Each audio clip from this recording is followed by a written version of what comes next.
What's up mga pre? This is Architect Chris and welcome to my mini vlog.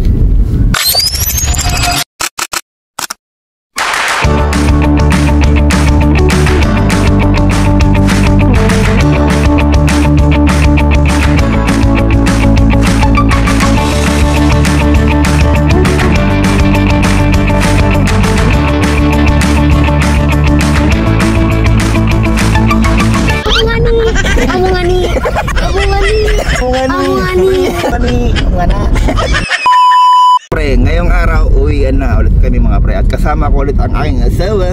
Ay naman to vlog.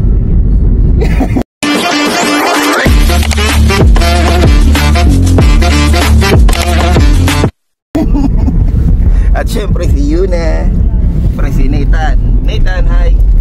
Hello.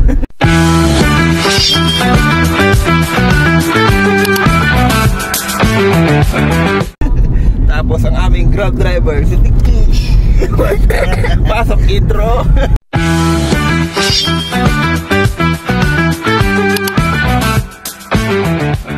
So ngayon mga pre, maikli lang yung vlog ko. Mini vlog lang kasi uwian na. Medyo malungkot kasi nagasosan ng lahat. Boss malungkot kasi pabalik na naman sa stressful na environment mga pre. Ayan, si Yuna nag-enjoy to sa bakasyon kasi ang dami niyang napuntahan. Masaya naman yung bakasyon namin at nakasama yung pamilya. Nagasusun lang talaga. Ganun talaga pag pauwi na. Ang dami lang naiisip na pinagkagasusan. Diba pre? Among time check. Nasaan na tayo Grab driver?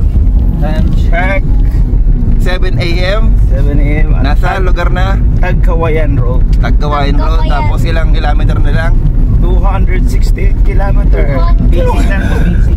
Yun ang Grab driver.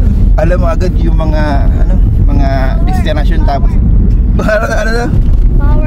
Power. Pre, biyahe muna kami pre. Walas kami ng alas 3 ng umaga kanina. Ngayon nakatagkawayan na kami. 7 AM. Nasa 270 na lang daw sabi ni Grab driver. So, what's up?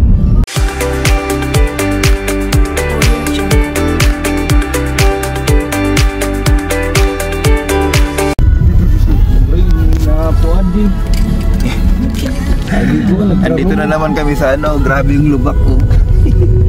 Yan. Sana pagbalik namin dito sa Bicol, ayos na yung mga dadaanan.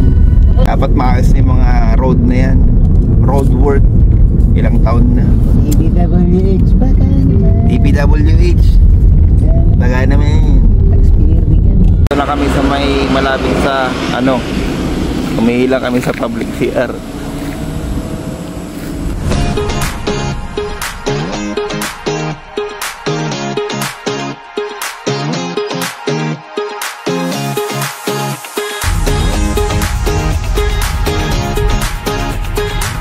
Sa lukuyang dumadaan kami sa bypass road ng Gumaga para makaiwas ng traffic. Mga ba, driver? Anong kagandaan dito, driver? Anong kagandaan sa bypass road na to? walang kalaban. Anong ka na? Kontrabida? Walang masyadong sasakyan. Mag-aral ka na kasi mag-vlog para na masanay ka na magsalita sa camera. Ay shy. Surang. Focus na. Dapat matuto ka na mag-vlog kasi lahat ngayon vlogger na. Yo, what's up man? This is Hindi ka na makapag-focus. Yan talaga pag vlogger, kapal mukha. Kaya saan? Plus pangit na mukha. Yan.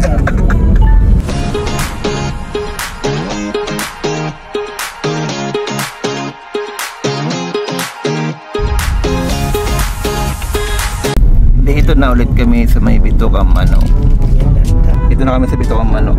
Ngayon alam na namin kung bakit Bitucang Manok yung pangalan dito. Ikaw pre, alam mo na? Kasi yung zigzag road niya para daw Bitucang ng Manok. Paikot-ikot. Alam mo na? Matanglawi. Ngayon ito alam mo na? Amungani. Sabihin mo amungani. Amungani. Ayan o. Barya kayo dyan. Ang bait naman ng Grab driver na. Binibigyan din natin yan. Yan ang mga savior natin dito. Saber. Savior. Saber. Ay, Saber. Yan o. Quezon at National Forest Park.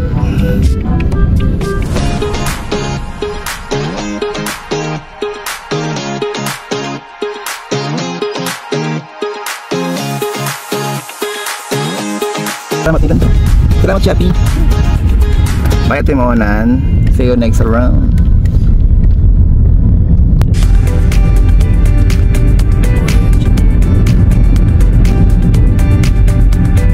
Dapat barkada yung kinukuha mong sasakyan dito.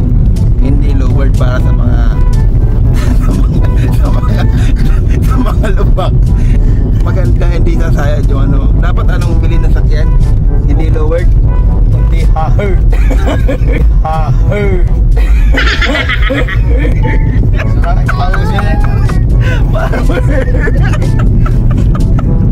Hindi mo na Hard. Nagpapower naman si Usa din na kami. Yan na. May Jollibee na ulit. Kakain na kami. Pasok. Lunchtime na ngayon. Lunchtime na ngayon. Kakain muna kami. Sa Jollibee, mga free. Bakit may bawon ka dito sa Jollibee? Bawal yan ah. Hindi ako in-order ko sa kanila yan. In-order mo yung tanakdaan? Yeah, special. Ba't may extra rice ka? Extra rice, 60 pesos. Dito mo minasal. Ano daw? Dito inasal. Ano nito? Dito mong inasal. Hindi ito Mayroon.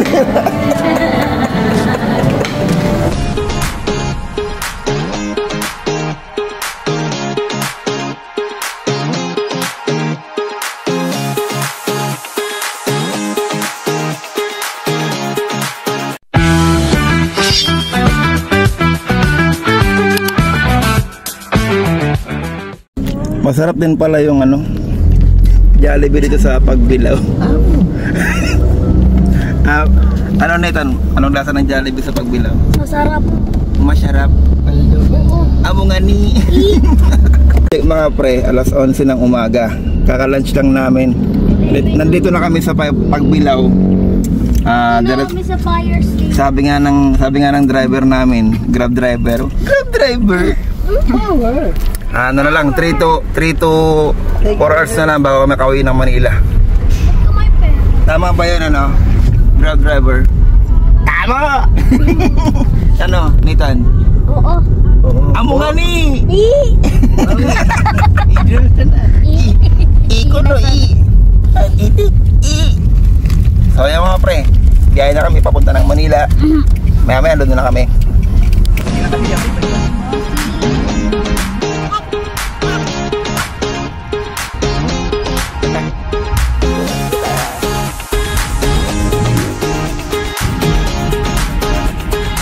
Nandito na pala tayo sa Islix ano. Ang bilis talaga ng driver, highly recommended.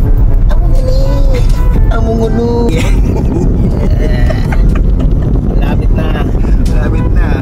Nandito yun na yung mga piling artista galing ng Bicol. Aray ko. May siliplistik pa. Wow, power! Yan ang biyahe. Hindi pinapaano ko lang para di antukin yung driver natin. Tutok mo lang. Tutok ko lang sa'yo. Alam mo na, pag nahawaan kami kaagad ng mga taga-Bicol, nag-Bicol kaagad. Kaso pag nasa Bicol, tatagalog kami, diba? Para tanga lang. Nagising salitan. Amo nga ni. Amo nga ni.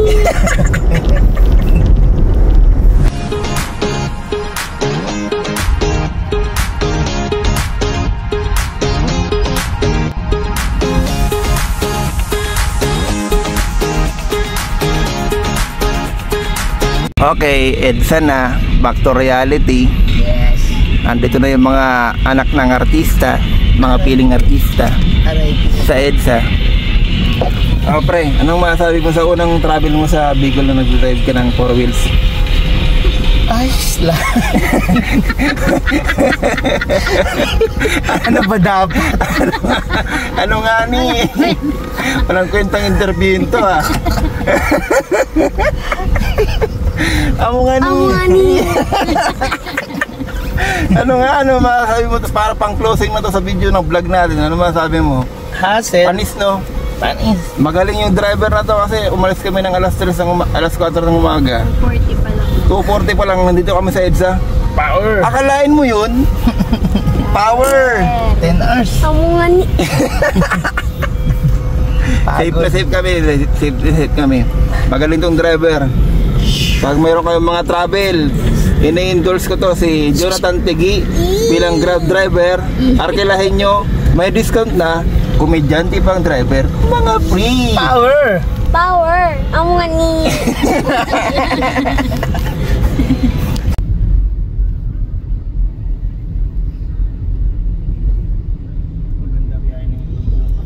Ay nako, back to work na naman bukas. Ito ang aking site. Dinaanan pa nga. Back to reality.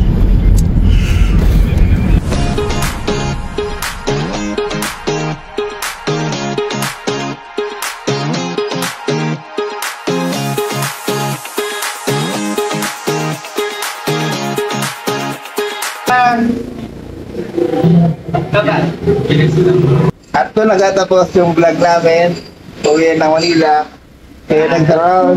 Oh, ano